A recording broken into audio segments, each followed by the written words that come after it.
And we're live. Hello, and welcome to the Modern Romantic Podcast, where we celebrate and inspire romanticism through passionate people doing incredible things. Hi, I'm etching this memory into my heart. Hi, I'm Trey, and I'm joined by my co host, who is consistently shaking her head at me with all of my introductions, Emily. Hi, This is Emily. hi. This is me nodding at that. Yes, Yeah. but I'm also shaking my head. It's both. It's just.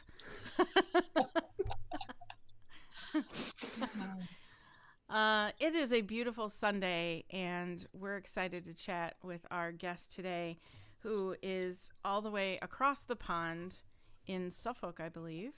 Suffolk, yep. Yeah, Suffolk. And so today we have with us Lesley Pyke, a glass engraver with many, many accomplishments and really cool art. So we're excited to talk to Lesley today. Welcome. Thank you. Thank you. I'm delighted to be here. And I've been watching your videos, and I think you are a great, great couple of appreciative people. There's so many people don't appreciate art like that. Thank you. Thank Thank you. you. We love being able to give space to people who are unsung heroes. So we love doing it. Thank you. Thank you. So you were a glass engraver in like the womb, right? I mean, you're like, Well, put it this way, I've been engraving glass. I scratched my first little scratch on a glass in 1983. Okay. That's quite a long time ago. And it was the same year I picked up a golf club as well. So those two have run together. Yeah, so just a little over 40 years I've been engraving and playing golf. But I just never stop engraving, and I never, ever stop learning and experimenting. What got you interested in glass engraving? I've always painted. I come from a very artistic family, and I saw an article in a magazine, a South African magazine called Your Family, which, you know, in those days there was no computers or anything. We always used to collect these gorgeous magazines, and we'd pick up recipes and crochet patterns and things like that. And there was a page, or 2 pages rather, it just caught my eye, and there were these glasses with very, very basic flowers scratched on them, and it said, you know, you can do this, you know. And I just, wow, I just had to find out more. And I didn't have anything to go by. Zimbabwe, there were no big stores and craft stores like you have here. And so, but I was luckily working. I just started working at a medical, dental, and laboratory supply company in Zimbabwe and in Harare. And we did a stock take about 2 weeks after I'd read that article. And there was a little dusty old box on a shelf with these little diamond point pencils. It's literally a pencil with a rough diamond point on the end, an industrial diamond. And I thought, well, that's exactly what I saw in the magazine. So I grabbed it, because I would never have been able to find it anywhere else. And what they did, they used those to mark the petri dishes in the laboratories. And also there was a guy who did glass blowing, basic equipment for their laboratories, and he lent me a book. He lent me a book, and in the back, well, it was a book about Lawrence Whistler, who is a very famous glass engraver. And in the back was the address of the Gilded Glass Engravers, and I joined immediately as an overseas member and started to learn, basically with correspondence and buying a couple of books and that sort of thing.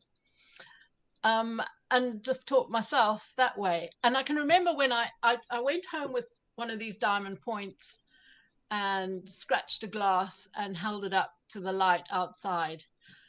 And I just could not believe my eyes, because I've actually got a video on my YouTube channel showing what happens when you move that engraved glass from a light background to a dark background, within a millisecond, it will change from a negative to a positive. And that is what I saw. And basically, when you scratch the surface, you rough up the surface of the glass, and that catches the light.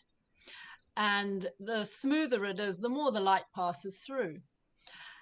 And so after that, buying a drill, my first dental technician drill, which I bought from the company I was working at, which I didn't even stay there that long, quite frankly. And I bought this big dental drill, and I was able to put diamond burrs and rubber burrs, stone burrs into that drill and work really, really fast with it. When you put that to a glass, it'll chew it up straight away. Oh yeah. And using the stones will smooth out the diamond a little bit, and then using the rubber over the stonework will smooth it out a bit more, and therefore more light passes through, and therefore you can get the various shades of gray, if you like. Oh sure. So you can create a rainbow out of grayscale. Wow. Just once you know how to use the burrs. And it all depends on, in the drill, what speed you're going, whether you're working wet or dry, whether you're working with a diamond, stone, or rubber, and which grade they are, whether they are coarse, whether they're medium, whether they're fine, whether you're pressing hard, whether you're pressing light, drill's going fast or slow, and whether the burr itself is old or new. It's just a billion combinations. But before I went on to the drill, in fact, I did find a little old secondhand vibro tool, which is not as rude as it sounds. It's just vibrates on the glass. Sorry, guys. It has an industrial diamond or a tungsten carbide point on the end, really, really sharp. And this vibrates on the glass and produced a very, very rough, dotty effect on the glass. What you would call stipple work, but more of a road digger version of it. It was really rough. But the strangest thing is I still have got a couple of the glasses I engraved right back then with that tool. All the way here in the UK, and I don't even know how I've got them. I've got them somewhere in my cupboard here. Because I'm at work, I can show you a couple of things, which is interesting. Okay. There's one. Hang on, I've come prepared. Oh, yes. Okay. That is so rough, it's incredible. But I did that with my vibro tool. Okay. And on the bottom, it's dated 1984. Wow. I love that you still have it. I know, it's just amazing because, coming to leaving Zimbabwe and coming here in 2001, I basically dumped everything and just ran. And between friends and family, they were able to help gather some things that I left behind, well, just about everything I left behind. But they sent over a few things, and that was, in fact, those two little glasses were amongst some of the stuff they brought over for me. Wonderful. It was amazing. Risky too, because that could have broken along the way, and it didn't. So, I know they're not the best of glass. They're just really tough old boots. Those glasses. They're not crystal or anything. But yeah, it's just been an exciting journey. And I love teaching it as well, which is because I watch people go through the same as what I did. Of course, yeah. Is it so back to the drill for just a minute? I have a question about that. Is it I don't know, is it standard to use a dental drill, or is that was the tool you found and got lucky with? And yeah, well, because Zimbabwe didn't have big craft shops where you could go and get a hobby drill or a Dremel or something like that was cheap. There was nothing, absolutely nothing. And in fact, the vibro tool I found in a second-hand shop, and that was really old.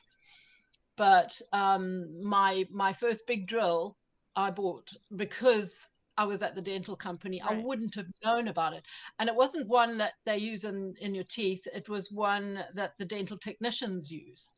Oh. And a really, really big, heavy duty hanging motor. It's got a flexible drive, like some of the Dremels will have today. It's got a big cord coming down, and that's all the little. I have no idea what goes on inside that flexible drive, but it feeds power to the end. And again, amazingly, I've got that very first drill upstairs. And Oh. that was incredible because I didn't bring it with me. I only came over with a rucksack, so it's just amazing. Um, but so no, you don't have to have a dental drill. The one I use now is actually a very, very high tech dental technician drill, which is a much finer version. It's has a little handpiece that's very light, like almost as light as a pencil, really, but Okay. not as thin as a pencil. Very precise, super smooth, and those are called micromotors. And a sort of a cheaper version of those you will see they use on the nail technicians use. Oh yeah. Okay. Yeah, same sort of thing. And usually maximum you would have for glass would be, I would say, about 35,000 RPM. The one I've got, it goes up to 50,000 RPM. So it's a really, and it goes right down to nothing. So I can make it go whatever speed I want. Nice. I can set it at that speed. I can see it on the screen, what the speed is. And it's a fantastic machine. But you can start off with a cheap hobby drill, something for next to nothing. Nice. The thing is with those, though, they if you really get very keen and you can't stop engraving, they get very hot Oh yeah. because they're just cheap. I bet. Yeah. And so it depends on how much money you want to spend, but it's a good way to start if you want to buy a really cheap drill to start and just get a feel of what it's like. Right. I can just about guarantee you will go on and buy something bigger. And I see you've engraved on other things too. You mentioned crystal, and I had the thought that maybe crystal would engrave differently than regular glass. Would you say Yeah. that's true? Yeah. Yeah. The lead crystal is a brilliant material. It's brighter, it's softer, it catches the light better. It's just absolutely magnificent. I've got a piece right here. Oh, of course. Of course. Of course. And this is one that I'm just about finished right now, and I've just released a video, not to the public, but to my teaching channel. That is a lump of full lead crystal. Wow. That's Wow. a colored Turtles. crystal. That is beautiful. And stuff. So that is what basically, it's called the cullet, and that's what the glass blowers may have left at the end of the day.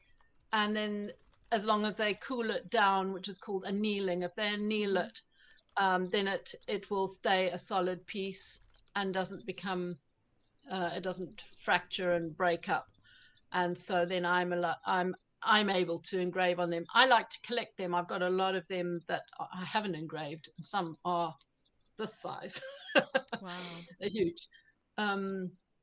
But they are so soft. They're absolutely beautiful to work on. I don't know all the ins and outs of what what the ingredients are. I don't work with hot glass.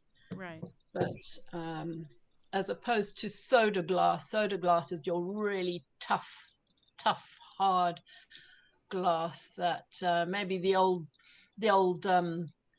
Coke bottles and stuff like that. Right. I do some glass fusion myself. So yes. hot glass is more my thing. Not glass blowing, but glass fusion. So there's kiln work. Yeah. So annealing I know about. So I was able to identify with that a little bit. But we've been talking about leaded glass once in a while because of food safeness and things like that. And I Yeah. wondered if that was, I mean, on this end it melts the same. So I wondered if it engraved the same. But yeah, fascinating. Right.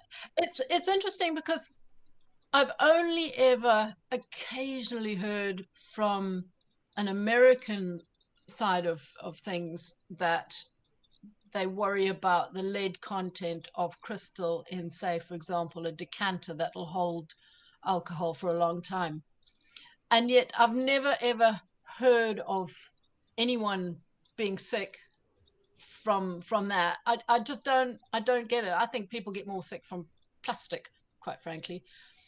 Yeah, But I agree because the lead content in the glass we use that we might use that's leaded is not more than a leaded crystal.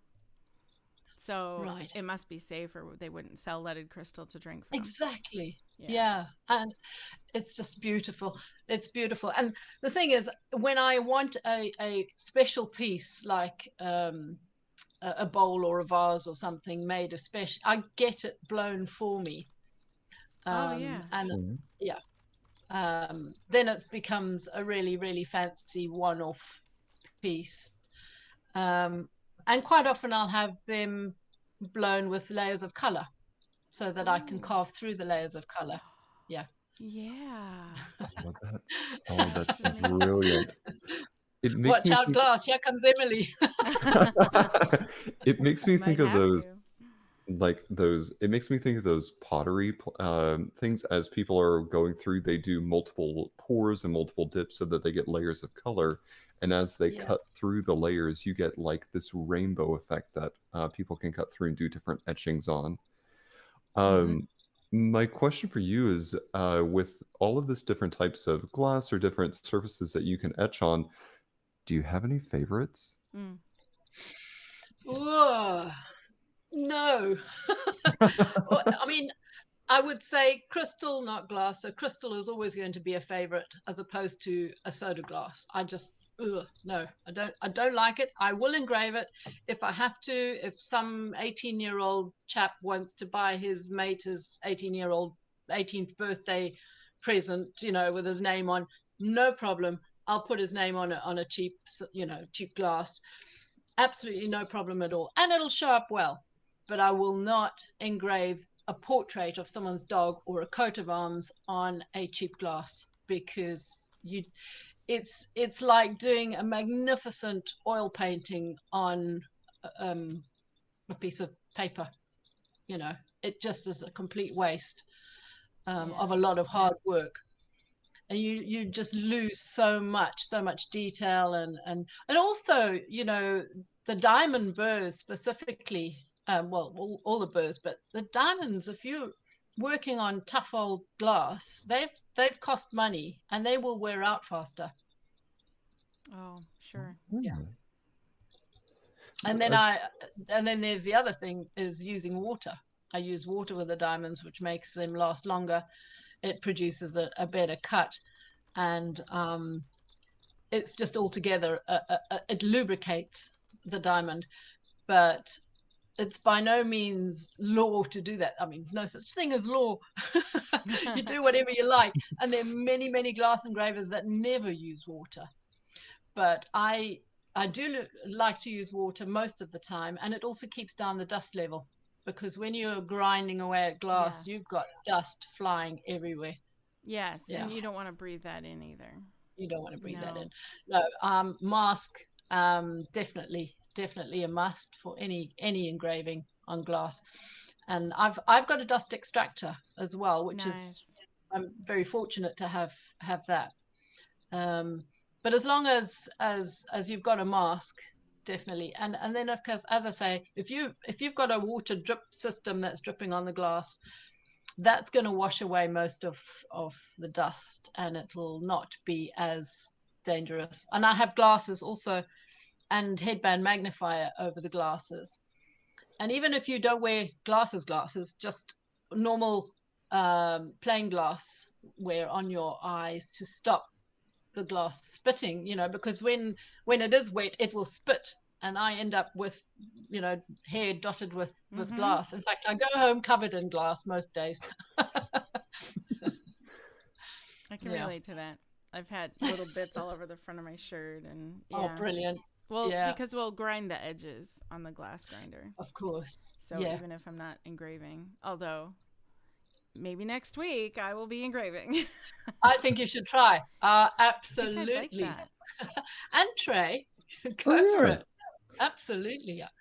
Well, something I might say, Emily, is because you've done a lot of glass fusion, it might also be really cool to not only do the fusion itself, but also etch something on the glass fusion plate that you're. Yes. Okay, yep, we're on the same Yeah, page. because Okay, I great. could do a piece where I Yes. melted layers of color on purpose and just Yes. to engrave it the way I want. Yeah, I could plan the whole thing from. Yes. I often try and encourage people that come into my showroom and they say, "Oh, I do stained glass, but I don't engrave." So I say to them, combine those. Mm-hmm. How gorgeous. I'm not interested in stained glass personally, but anyone who does can easily engrave as well. Oh, that would be okay. I have images in my head right now. Yep. I have ideas.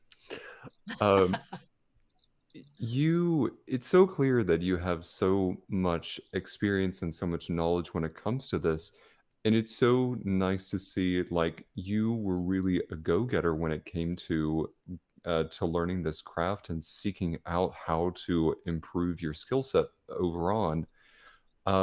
As you look back on how you learned to do it versus now you have a YouTube channel, you're instructing others. Um, what are some things that you notice that have changed and some things that have improved compared to when you were learning to engrave glass? Um, I mean, equipment is pretty much the same, to be honest, and glass is still the same. Crystal's the same. I think that now that basically the only difference is, of course, the fact that anyone learning can simply go online and learn, whereas I couldn't, and most other people couldn't at the time. And there are still people now who contact me, and in fact, on my Patreon teaching channel, who are based in remote countries where they can't learn unless they find someone like myself to teach them. There are a few, not many universities that do courses here in the UK. I wouldn't say whole courses on drill engraving, but certainly workshops and that sort of thing, weekend workshops. But copper wheel engraving is probably more popular in Europe. In that's a lathe. That's this kind of thing. Okay, basically that is copper wheel engraved. Okay. I don't know if you can see that. Okay. Yeah, like And then polished. But obviously copper wheel engraving can create beautiful, almost like same sort of thing as what I can do with a drill. Creatures, people, pictures. But that's a completely different technique, and I don't do that at all. But there are more courses at universities that, from what I gather, that you can learn that. And I know, and I've seen pictures in Russia. Oh my goodness, the people in Russia create the most amazing copper wheel engraving. Absolutely breathtaking stuff. Big dragons and that sort of thing. But in America, from what I can gather, it's sandblasting. That's the big thing, and stage blasting. So you will have people cutting vinyl, hand cutting vinyl, and then blasting, and then hand cutting some more out, and then blasting. So with sandblasting, I do sandblasting as well, of course. You have a cabinet and a grit, and in my case, I use a very, very fine aluminum oxide grit, which also you will find all over my shoes and clothes and in my hair and I everywhere. bet. but that that's very popular in America. Okay. The stage blasting, and much more so than using a drill. Fascinating. There is a product, and I'm going to hopefully maybe uh, expand everyone's horizons here. There is a product that I'm trying to find the name of it, but it's moldable glass, where you take, at least on my end, on like a glass fusion side, but I could see how maybe it would also lend itself to cool engraving. Mm-hmm. It's so you take this, it's like a gel, and you add a compound to it. It's a two-part system. So you have this gel, and you have this powder, and you add it together, and then it makes like a goop, a paste, and then you add, Right. and it kind of creates like a clay, and you add glass powder to it. So in my case, I would add COE 96 glass powder to it, and everything Okay. burns off except the glass in the kiln. So it creates a clay that Ooh. is moldable. And so Yeah. what I'm seeing people do is they'll roll it real flat, like you might roll out for cookies, or Mm-hmm. something like that, where you could take a cutter and or carve out any shape, and then they'll use that for their glass pieces. I saw someone yesterday at the art lab with little petals, tiny little petals on a flower they were making, and they were precise and tiny. They were just perfect. And Good I thought, how did heavens. they get those that perfect? You can't cut glass that perfect. And so Wow. I thought they had to use maybe a ring saw, but it was very thin. And then I thought, well, all you have to do is take layers and layers and layers, and you can make as many colors in layers as you want to create a glass that's a normal thickness, like a Yeah. 3 millimeter or whatever. I guess Mm-hmm. goblets and things would be thinner. But you could have 5 different colors of glass Yeah. in one thickness because of this product. And I believe it's called moldable glass. I will get that answer before the end of the show. That's really interesting, 'cause Yeah. I don't know that. That's amazing. But to go back, you can precisely cut glass with water jets. Oh, right. Yeah, that is another thing. But I know nothing personally about it at all. But I know that it is done. Water is really powerful. Um, but so That's you could probably, I don't know how small you can go, but your petals sound quite small, and that's really interesting there. the possibilities become pretty large because you can what you could create out of the glass to engrave it. I'm thinking could Yes. be interesting. And Yeah, now I yeah, want to go play very. with that, like right now. Yeah. Thank you for Okay, see coming, you later. everyone. It makes me kind of think that you might be able to use like those epoxy resin molds to pour it into if it's like Oh, malleable enough. That way you could get some use out of both the resin and the glass. That's my mind thinking. Um, yeah. but where was I going with that? I don't remember. Emily, I pass it back to you. Right. There Thank must be you. someone out there doing that. So that's going to be, is it Sandra? Her next email will be to somebody who does that kind of work. Yeah, that's how things happen around here all the time. Yeah. I love it. I'd be And really interested to see that. it looks like Kaz in the chat is very interested in she does a lot of leather work, and she Oh yeah. wants to incorporate glass with leather, like specifically Yep. stained glass was her comment. And I could see that being kind of neat because she's done like leather horse armor, for instance. Okay. Interesting things like that. So she was talking about ways she could make that happen. So Kaz and I are gonna talk later because we have some cool ideas that we can maybe Yeah. mesh together. Yeah. I've often because I make crystal jewelry as well. Oh yeah. Um, and so I'll quite often carve an old piece of hand blown lead crystal, and then usually color overlay. So I'll carve through the color as well, which is basically called cameo engraving. Okay. And then use leather for the finding, a leather thong, something Okay. like that, as a chain. Mm-hmm. And crystal and leather is a good combination. It's really interesting. And Kaz said, Yeah. Lesley, you are amazing. Oh, thank you. Speaking of that, you should go see her website. And it maybe not right now, maybe after the show. And that is lesliepyke.com, LesleyPyke.com. And we'll post that with the episode as well, so everybody can visit and look at her Fantastic. art. It's amazing. It is amazing. Kaz is Thank correct. you. Thank you. Cheers. Oh, that's Um, great. Lesley, on the teaching and the educating side, um, say someone comes to you and wants to learn from you, either as an apprentice or take one of your classes, or has watched your YouTube videos and has additional questions. What is the one question you wish people would ask you more when it comes to um, like learning about glass engraving? Mm. Ooh, okay, that's an interesting one. Funny enough, the first thing that comes to mind is one that people don't really think about, and it's the first thing I want to say. It's the first thing that hits me when they show me their work, and everyone out there who knows me will know exactly what I'm going to say because it winds me up so much. And that's negative, positive, negative, positive.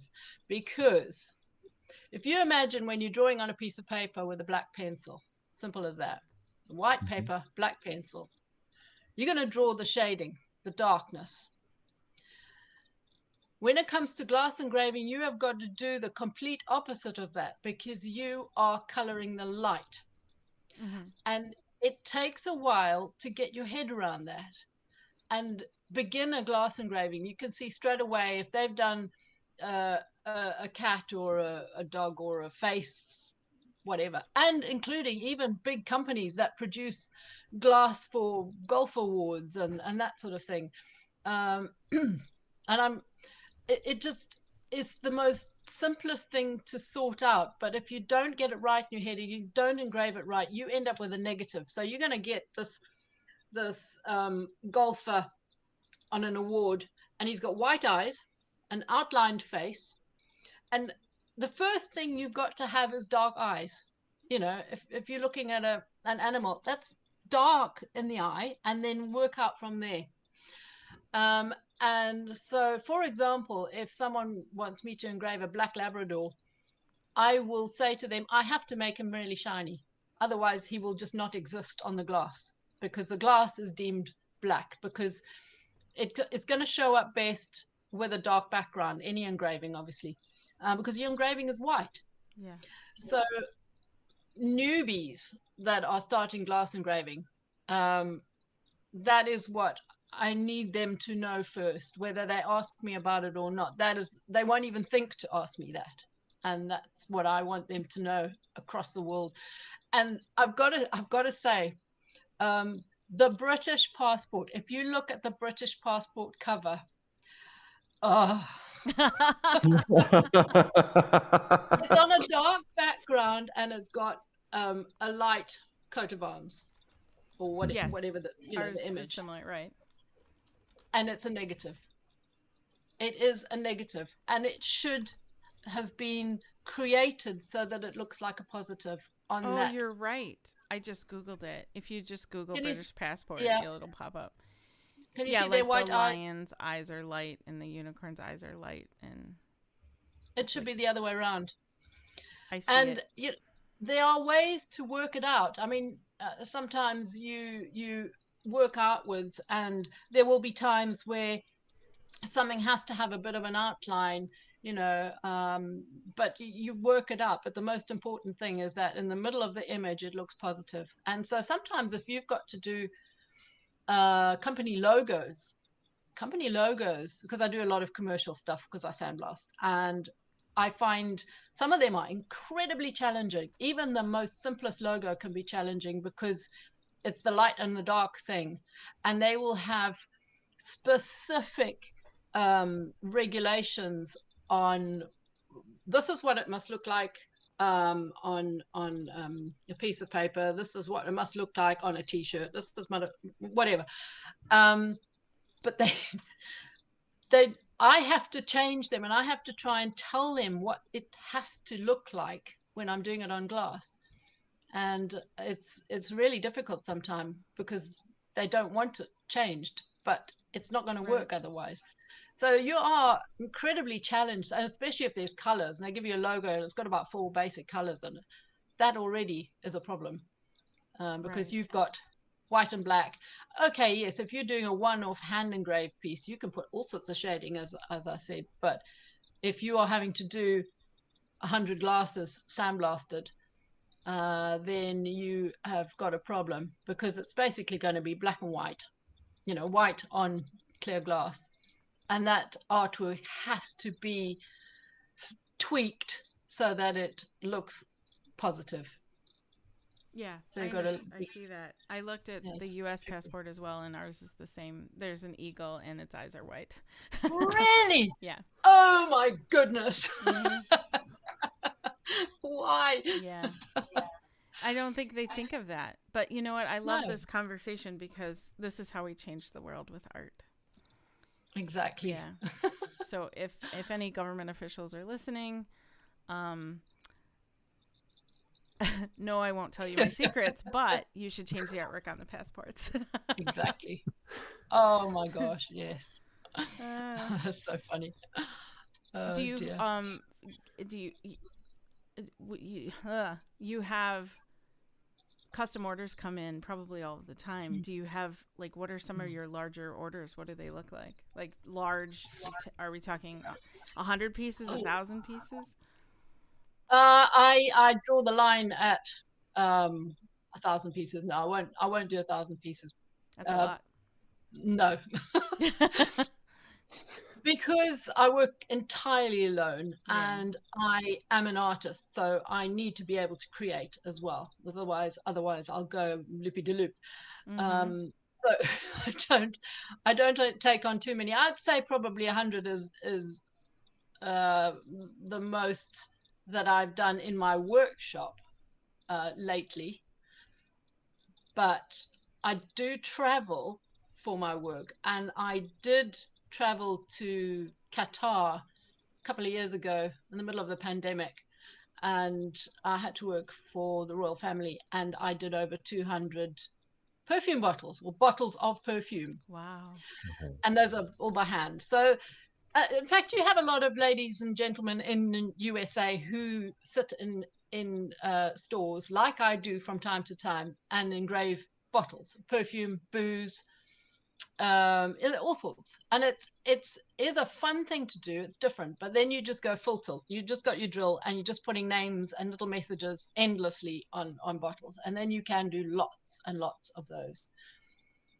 And I do enjoy that. Obviously, that's not something I want to do all the time, but it is a complete break, and it's random, it's bizarre, it's usually in a totally different place. And I've actually got a big one coming up, which I probably won't mention just yet. Okay. Just watch the space. We'll just have to watch your news that you post.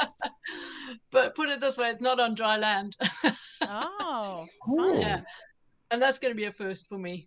Yeah. I don't even know if I'll be able. Yeah, I'm sure I'll be able to do it. It's a big vessel, but yeah, there's so many different ways and techniques to engrave out there, and I love exploring them all and teaching them all. But there are many that I don't know, and I don't teach, and I don't use. But how fun. That sounds like you have found ways to keep it exciting and interesting, even if once in a while you have a lot of production work where it's monotonous, or it's got to pay the overheads. Right.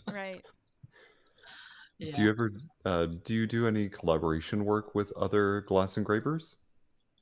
Not with other glass engravers, but with other artists. Yes, I have on several occasions had an artist bring their art, their drawing, and ask me to put it on something, and I have done that. one that comes to mind was a beautiful jug, a tall crystal jug that we both chose together. And she had done this quite contemporary drawing of trees, tall trees going all the way around, with writing going all up the sides of the trunks and then branches. And it was just lovely. And so we collaborated. And then at the bottom, of course, I sign it myself and her as well. That was great fun. But not with other glass artists. No. It's a funny thing that there's not many of us around, to be honest, and there's no one near me, not for many miles. So yeah, I know there are glass artists that have collaborated. For example, when I can think of some where one is a calligrapher, and the other is does calligraphy but more decorative images and that sort of thing, and them combining their works really, really well. I tend to use my computer to design a lot, you know. I use a program called Coral Draw. Oh yeah. And I love it. I've been using Coral Draw since it first came out in the 80s or whenever it was. And when I first had my first computer, I mean, crumbs, that's a long time ago. And it's like having a magic wand and being able to just create anything and make it to the size that you want. And of course, that's brilliant for sandblasting and as well. But with bigger pieces that I think you asked about, big pieces I'd done in the past, my biggest ever was a set of sliding doors around a swimming pool area in Zimbabwe. Wow. And it was dear friends of mine, and I had not long been engraving, and I had my great big drill hanging from a ladder. And I sat there, being Africa, it was hot, and I did it on the outside, which I wouldn't do it in this country. I would work on the inside of the glass, but I was on the outside of the glass, and all those commissions I did. It was really, really hot, and it was a covered in area anyway. And I did bamboo and a big, still not sure whether it was a moon or a sun to this day. But anyway, lots of bamboo and mountains spread around the sliding doors, because in Africa it's really hot, and we had big houses and big sliding doors, and people, animals would walk into them. And so I would often be asked to come and put a decoration on there so that people can see, because they're spotlessly clean. You can't see them if it's open or closed. Right, and it's very dangerous. Yeah. Then I used to make vinyl stickers as well that look like sandblasting, and then stick them on if someone's renting a property, for example, and they can't have something permanent on there. Then I would create stickers and go and stick them even down the bottom for their little dogs. Oh. Yeah. Were you an artist first? Like, did you already sketch and draw? Okay. Oh yeah. My mom and dad painted. I literally was born into a household that smelt of turpentine, and there was just paints. And still to this day, my mom paints, and my dad unfortunately has passed away. But I have our lounge I've just got paintings all around the lounge, and so born into a family of artists. And my first commission, I think I was 13 or 14 years old. A friend's mum wanted me to paint a painting. Loved it. Love it. Wonderful. I don't often paint anymore, except I paint these little things. I paint these little things. Hang on with me. Oh, that's so wonderful. That's my latest little thing. You got to do different things, you see, in life. Yes. And so I've got a laser, because I just happen to have a laser now, and so I cut it out and paint. and then go and do markets. Something different. Yeah, that is very different. That's But good fun. it's still you. I love it. And you clearly have your own sense of style there too.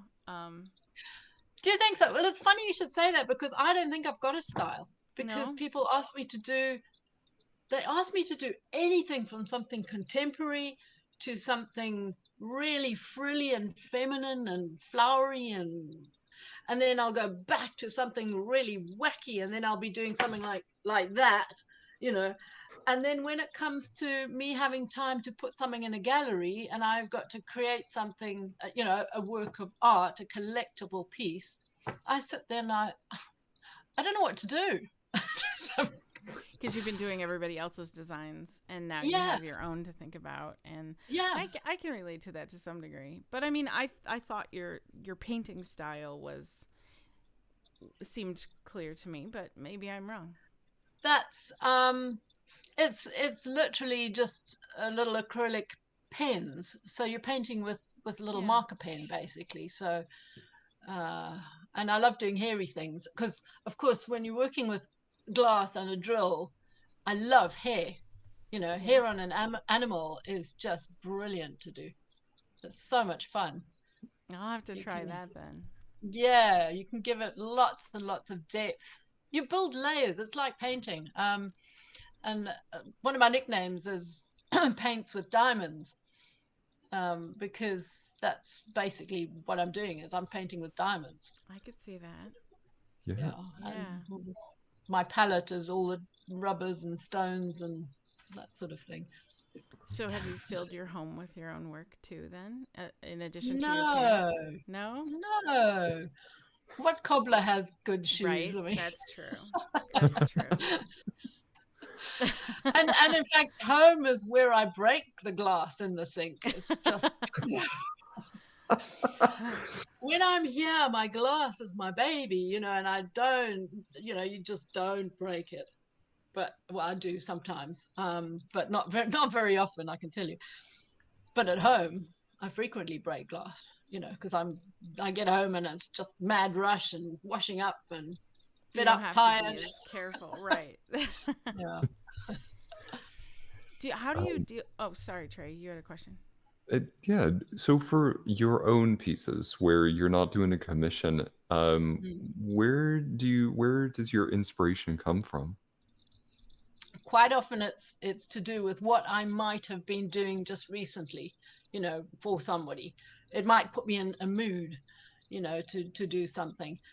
But when I haven't got it with me, but one of my favorite pieces is also a cullet of crystal like this, but it was during the lockdown, when the first lockdown, when we all got this weird COVID stuff going on, and it was frightening and nobody knew Yeah. what was going on, and all the new phrases and terms and things were, you know, instructions and places. And so I created a huge crystal cullet in my spare room at home when we were stuck there, and I put on there the words. I kept them all on a piece of paper, and eventually stopped and just put them all over this cullet of crystal. So that to me was like your classic artist moment. We think, oh, I've got to do this. I've got to capture that. That is important, and that will last forever. And you know, providing nobody goes and drops it. But Right. if they don't drop it, it'll last for millennia. It's crazy. But so that was, I wish I had more time to do that kind of thing. And I don't know, that's just lovely. And then you get something. I got another piece at hand, to hand. Yeah, this was a vase. This was a broken vase. And Oh.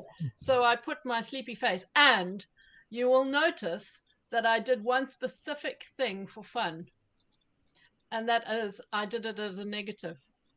Oh, sure you Come did. Ah, on. I gave myself wide eyes. I just outlined everything, and I just did it. And that's the only time I've ever done that. But this was a broken vase and really, really lovely thick crystal. And I couldn't bear the thought of throwing it all away.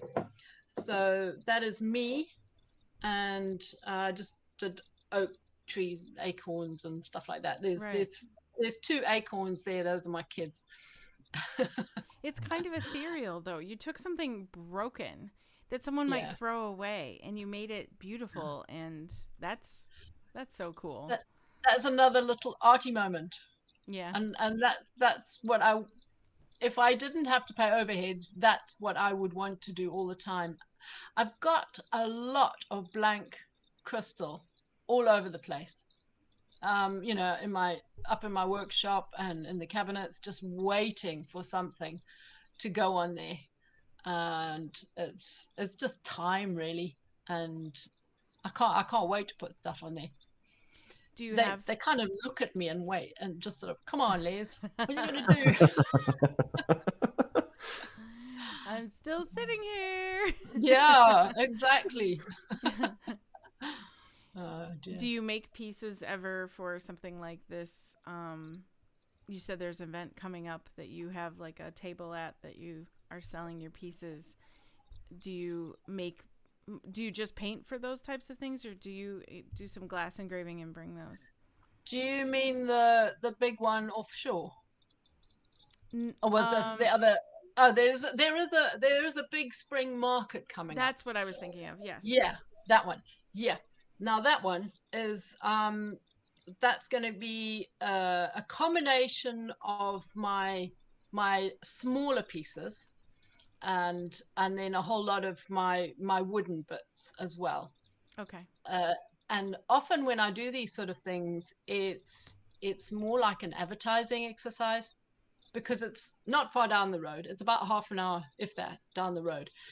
And a lot of people locally don't know that I exist, because you don't think about glass engraving. True. It's just, you just don't think about it if you don't know it. You know, you don't search it if you don't know it. And that's has always been a challenge for me. So I have to put myself out there all the time to try and get people's attention. The little wooden things are just an extra. They add color to the table, and they just because I enjoy doing them. But I will have a lot of small pieces, and a lot of the small pieces I do, there'll be animals and little scenes going around a glass. A lot of those are what I have done for my Patreon teaching channel, and I filmed them from start to finish. And what I love about that is the fact that I have to think of something new all the time. And they know me. I make 3 videos a month, and I have to be creative, because if I didn't have that channel, I probably would be getting on with the next commercial order, you know, right. Rather than being creative. But I have to teach them from scratch how to engrave a dog's eye, how to engrave a spider, how to engrave hair, you know. And so things like that, I start off with a whole scene, and there's someone will say to me, please can you show me how, the one lady wanted to know how to put a scene on the background that doesn't affect what you put in the front so much. Like I did landscape and trees and hills in the background, and then a little muntjac, which in this country, I don't know if you have them there, but it's like a little mini deer. Yeah, I know what they look like anyway. Yeah. We don't have them here, but I wish we did. They're so cute. And so to have that in the front, and you don't, if you've got engraving in the front, and if you slap some heavy engraving in the back, they will clash. And every time you hold it up, you'll never be able to see that really clearly unless you put something inside the glass. And even then, that's terrible. I hate it when you put something inside the glass, because that flattens it. Mm-hmm. And so I had to teach them how to do a soft landscape that's there, but the deer in the front really shows up well. So that's just another subject, and how to do water and fish and that sort of thing. And these are so things, those are the little little can things find on your Patreon, right? Yeah, that's right. And good. And what I take to these markets, because they're small, they're easy to carry, they're interesting, they're not too expensive, and so, you know, and it shows what I can do. So if somebody wanted to buy a piece of yours, the best way to do that is to maybe commission you or go to one of these markets. Yeah, or look on my website. I actually I haven't got everything that's in my showroom on my website. And when I say my website it's actually, can I say a brand name of a shop? Yeah, absolutely. Sure. It's an Etsy shop. Okay. Oh yeah, I have okay. a little Etsy shop. And so there's not a huge amount in there. I don't keep it up, but only because of time and taking Sure. photographs and all that sort of Yeah, thing. we But get it. they they can go on there and they can buy straight up Okay, good to know. whatever I've got on there. Yeah.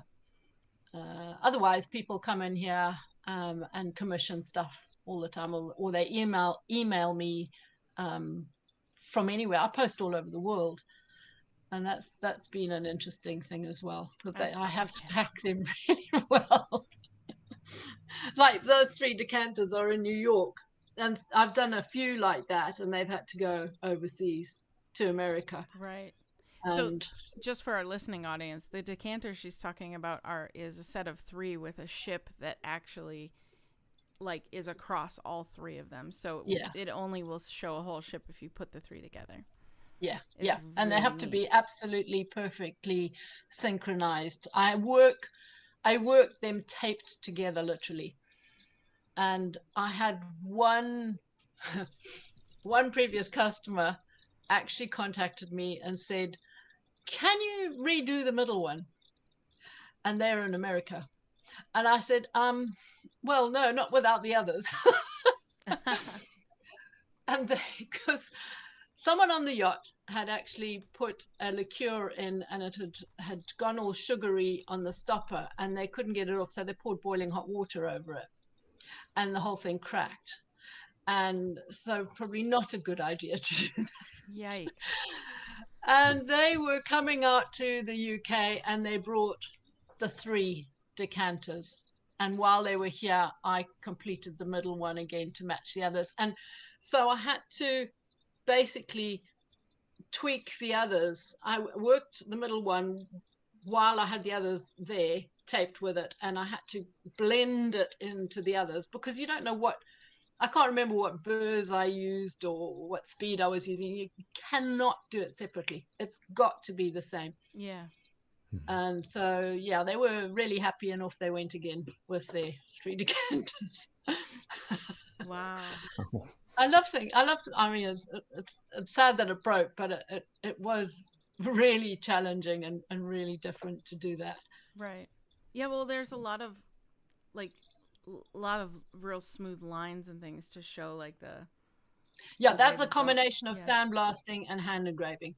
That is where I combine, because to hand engrave a perfect straight line is really difficult.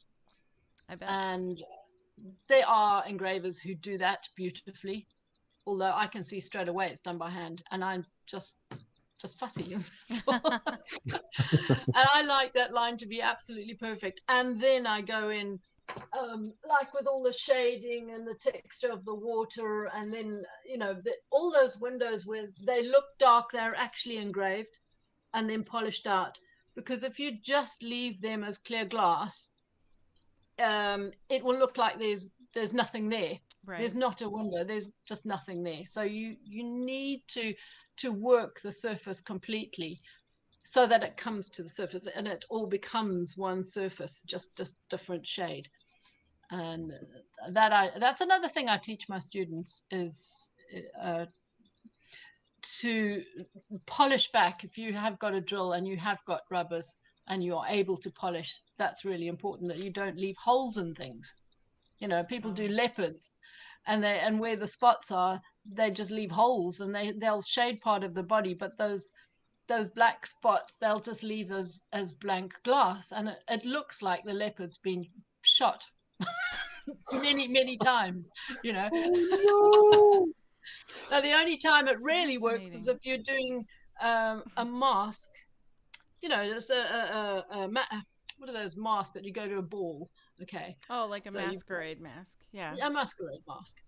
And so those eyes are actually empty. And that can be a really pretty thing on a glass, a masquerade type mask. And where those eyes are, you don't put anything. That is clear, clear, clear glass. And that is very effective. Because as soon as you put any kind of shading on that, it will look like it's got a cellophane covering. Right. It changes it. Yeah. Fascinating. Yeah, I know. And if you're doing a skull, skulls are beautiful on glass. But you do need to polish that because there's the back of the skull behind the hole that you've got to be able to see there's something there. Oh. So If you're so doing like a really- three-dimensional skull. yeah, which is the best way to do a skull. I just love the idea of being able to just crawl into that eyeball. Right. No, I'm not weird. It's just to be able to get the effect is excellent. No, I get that. A lot of my friends have things with skulls on them from a very aesthetic perspective, and they can be incredibly artistic. Sometimes they can Yeah. be used creepy. Sometimes they can just be like, I don't know, like an 18th century like aesthetic choice. So no, I totally get that. Yeah. I mean, we've all got one. And It's a little, I find it a little macabre that we decorate with our own skulls and at times as human beings. I find that fascinating. It's something I've always, same with bones, like a skull and crossbones flag, maybe for a pirate, or just in general that we would put skulls on things as decor is especially our own skull. You know, I feel like it's different maybe when it's like a deer or something, but our own skulls are, I don't know, that's a little darker to me. But maybe it's because of pirates that represents sort of sword fights and stabbing, and maybe because of poison that means you're going to die if you drink this, so they put a skull on it. You know, maybe that in makes the sense. old days, maybe thousands of years ago, they were celebrated. I don't know. And now it's just cool to have a skull on my skull tattoo or whatever. I don't have one, but No, me neither. I know people do ask, is that sugar art thing? I don't know what the sugar art thing is. I'm personally not into it myself, but I do get asked these things, and I do enjoy doing them. And the sugar art is the skull with lots of flowers and stuff going on. And I don't really, I think it's some kind of festival or something. I don't know. I don't know much about it either. Somebody will know. I know what you're talking about, but yeah. I kind of see that more with like Dia de los Muertos, like the flowers with skulls, and I see it more with that. But I know what you're talking about outside of that cultural reference. I just don't have a name for it. No. Yeah, same. Maybe we need somebody on the show that can explain that to us a little better. Yeah, 'cause it's an art form. Yeah, exactly. Oh, I absolutely. That's why I love what you do, because I love each to their own kind of thing. You know, there's so many different beliefs and different artistic types out there. They might look at this kind of work and yawn, you know. Absolutely, anything that I do. Hopefully But- not. Well, I mean, there's just so many tastes out there, which is what makes the world go round, which I absolutely love. Yes. So much flavor. Doing this kind of show has broadened my perspective on things, and it's more so because people have talked about it. And when I listen to people talk about what they love to do, then I'm a little bit more invested because I have like a connection point to that art. Sometimes I find when I'm looking at someone's art and I don't really have that, and I don't have like the story that goes behind it. I don't have a story to like draw me into it. It becomes a little bit disconnected for me with that. But in having a podcast like this and you talking about your engraving, or our last episode having someone who is a glass blower. Oh, watch that. Fantastic. Yeah. Yeah. Jonathan. Yeah, absolutely. Because I love what's it called? Blown away. blown away. Yeah. Love it. Sorry, I interrupted you, Trey. Oh no, it was so fun, and so really, this is just to all of our past guests and to you. It's just so nice to be able to have that like level of understanding and grow as an artist myself by having this sort of platform. Yeah, I agree. I think all artists throughout time have been inspired by previous artists, no matter what it is. That is for sure. That's why Absolutely. we just grow and grow. Yes. We learn something every week. We do on this show for sure. Hopefully our audience is too. Yeah. Oh, I'm sure they do. Yeah. I'll definitely be sharing your when I go through all your other videos, I'll be sharing some that really stick out. Thank you. Thank Yeah. you. I've already shared a couple. I think they're absolutely fantastic. Thank Oh, you so thank much. you. We appreciate Yeah. that. Well, Lesley, I have two last questions for you, and these are some that we ask on every episode, and we want to make sure that we ask them to you as well. My first one is, what is your one piece of advice to people who are just getting into glass engraving? Right. Like me. Watch my Yes. What is your advice to Emily? watch my YouTube channel. It's free. It's not the paying one. To get into that, I explain very clearly as I'm going along what I'm doing. And admittedly, there are some really old videos on there of mine.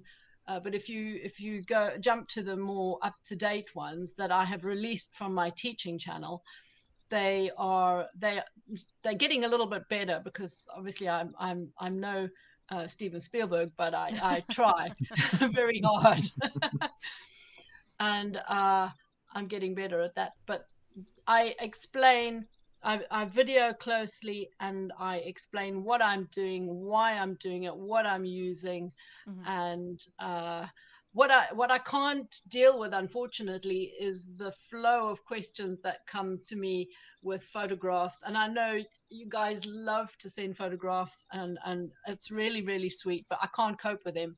I bet you That's get a why lot. Yeah. I know.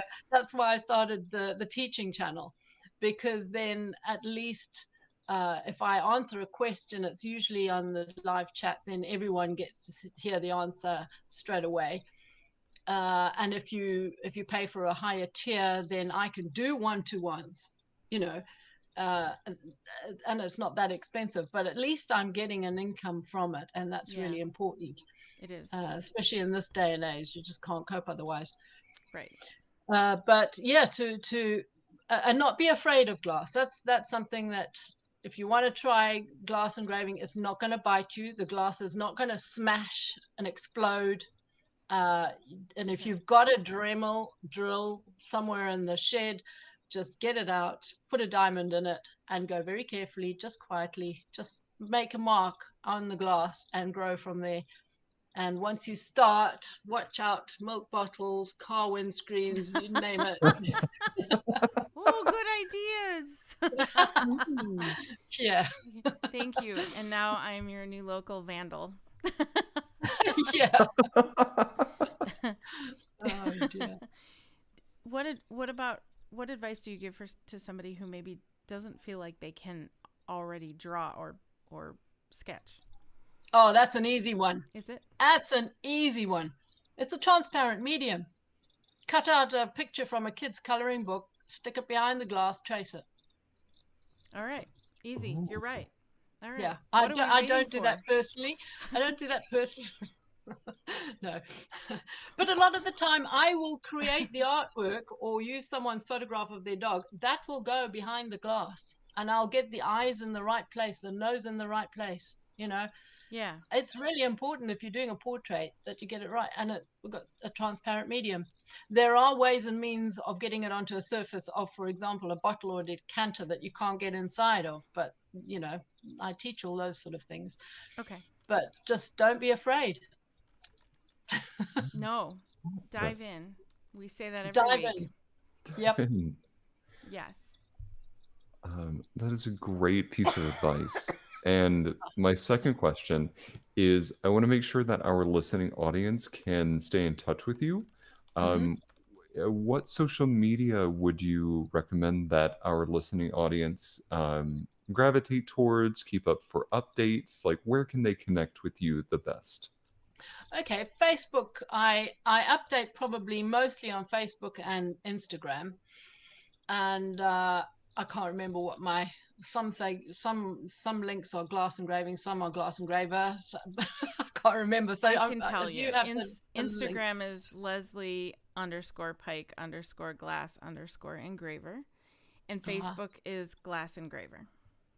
Yeah, and I think Patreon as well is glass engraver, glass engraving. Oh my gosh, engraving. I just glass posted engraving. it. Oh goodness, I need a That's okay. secretary. No, I just want our audience to have it right, and I will post this with Absolutely. the episode, so everyone will have Fantastic. all of the links they need. Yeah. Oh, brilliant. But I do update Facebook probably first and Instagram, and probably not a lot else. Yeah. Okay. Nice. And then to call out where they can see other pieces of your work, you also have a website, lesleypyke.com, that we Yeah. called out earlier in the episode. So I want to make sure that we call that out as well. We'll do that. Absolutely lovely. Thank you so much. That is something that I keep up to date myself, so it might be a little bit out of date. Yeah. But they are just hundreds of photographs on there of previous works. Yes, it's so much, and it's so amazing to see the scope of your work on there, and I'm whether you keep up with it or not, it's amazing, and so everyone should go look at it. Thank you. Something popped on the bottom of the screen. Was it? Was I supposed to read that? No, it was just for our audience to see the that's fine. links to everything. Oh, brilliant. Okay. Well, Lesley, I have to say, this last hour with you has been incredible. You are such a genuine and genuinely funny person. Thank you. But your art also speaks for itself. So I really appreciate you spending time with us and sharing your amazing story with us. Thank you. It's been an absolute honor. It really, really has. I've you. really, really enjoyed myself. Thank you both very much. I did too. Yeah, this was great. We'd love to have you back sometime. Yes. Oh, yeah. Update you with my latest. Oh, yeah. Great. Once you get back from your latest project. Yes. Right on the water. That one. Yeah, that one. That won't be that creative, but it'll be fun. Well, as we close this episode out here today, this episode, along with probably every other episode for now and forever, will be dedicated to Joe Capone, our moderator, fellow comedian, passionate encourager, and greatly missed friend. You can find us pretty much wherever you tune into podcasts. For updates, announcements, and more, follow us on social media under Modern Romantic. Thanks, everybody, and go dive headfirst into some glass engraving. Have a scratch. Have a scratch. I like that. Have a scratch. Yeah, don't go dive headfirst into glass. Make sure it's engraving or scratching, not just glass. Bye, everybody.